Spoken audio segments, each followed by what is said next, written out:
Mumbai Indians ने Wankhede stadium में Lucknow super giants को 55 रनों से हराकर अपनी 5वीं जीत दर्ज की, लेकिन इस मुकाबले ने सिर्फ एकतरफा खेल नहीं बल्कि कई चिंताजनक पहलुओं को भी उजागर कर दिया। जसप्रीत बुमराह की शानदार 4 विकेट की गेंदबाजी और रयान रिकटन की तेजतर्रार 50 ने मुंबई को मजबूत स्थिति में पहुंचाया, पर असली कहानी लखनऊ की निराशाजनक रणनीति और मानसिक बिखराव की थी। 216 रनों के बड़े लक्ष्य का पीछा करने उतरी लखनऊ की टीम ने वही पुरानी गलतियां दोहराईं, बिना सोचे समझे शॉट खेलना, प्लानिंग की पूरी कमी और दबाव में चरमराना। ऋषभ पंत ने टॉस जीतकर गेंदबाजी का फैसला कर लखनऊ के लिए मुश्किलें बढ़ा दीं। सपाट विकेट पर पहले गेंदबाजी करना एक जोखिम भरा दांव था, जो शुरू से ही गलत साबित हुआ। न गेंदबाजी में धार दिखी, न ही फील्डिंग में कोई जोश। नतीजा ये रहा कि मुंबई इंडियंस ने 215 रन ठोक डाले, जिसमें रिकटन और सूर्या के विस्फोटक अर्धशतक शामिल थे।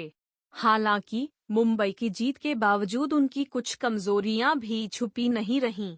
मिडिल ऑर्डर का लड़खड़ाना, डेथ ओवर्स में गैर जिम्मेदार शॉट खेलना और फील्डिंग में ढीलापन भविष्य के बड़े मुकाबलों में उनके लिए परेशानी का सबब बन सकता है। लखनऊ की बल्लेबाजी एक बार फिर सवालों के घेरे में आ गई। मिशेल मार्श और एडन मार्करम जैसे बल्लेबाज शुरुआती ओवरों में ही सस्ते में पवेलियन लौट गए। निकोलस पूरन ने थोड़ी उम्मीद जगाई थी, लेकिन उनकी पारी भी जल्द ही दम तोड़ गई।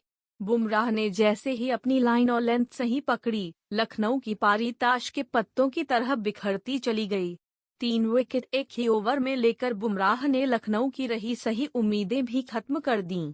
ऐसा लगा जैसे एलएसजी की टीम मानसिक रूप से पहले ही हार मान चुकी थी। मैदान पर उनका बॉडी लैंग्वेज किसी स्कूल के हारे हुए टीम जैसी थी। हर सीजन के बाद लखनऊ के फैंस को सुनने को मिलता है कि एक्सिक्यूशन में कमी रह गई, पर सच्चाई यह है कि ये समस्या अब रणनीति और मानसिक मजबूती के स्तर पर है।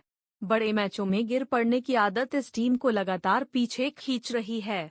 दूसरी ओर मुंबई इंडियंस की जीत जरूर तारीफ के काबिल थी, लेकिन अगर वे अपनी खामियों को नजरअंदाज करते रहे तो प्लेऑफ जैसे दबाव भरे मुकाबलों में मुश्किलें बढ़ सकती हैं। T20 में जीत सिर्फ स्कोर बनाने से नहीं होती, बल्कि हर छोटे मौके का फायदा उठाने से होती है, और इसी कसौटी पर लखनऊ बार बार फेल होता रहा है। मुंबई की यह जीत उन्हें अंक तालिका में मजबूती देगी, लेकिन अगर सचमुच चैंपियन बनना है तो अभी उन्हें कई कमजोरियों पर कड़ी मेहनत करनी होगी। लखनऊ सुपर जायंट्स के लिए यह हार एक सिर्फ बुरा दिन नहीं बल्कि एक गहरी समस्या का संकेत है, जिसे अगर तुरंत नहीं संभाला गया तो आने वाले सीजन में भी नतीजे कुछ अलग नहीं होंगे। आईपीएल में असली लड़ाई मैदान पर कम, दिमाग में ज्यादा होती है, और लखनऊ शायद यह जंग शुरू होने से पहले ही हार चुका था।